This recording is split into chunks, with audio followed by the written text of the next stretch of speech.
गुस्से विच ना आया कर, ठंडा करके खाया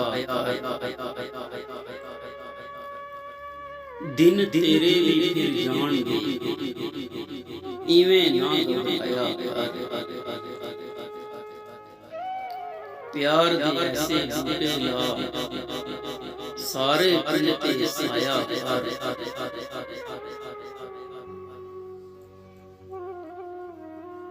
अपने अंदरों झूठ मुका, सच दा डोल सजाया कर।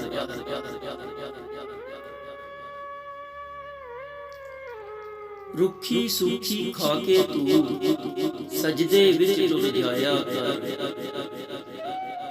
मन अंदर तू झाड़ू दे, अंदर बाहर सफाया कर। मन अंदर तू झाड़ू दे, अंदर बाहर सफाया कर।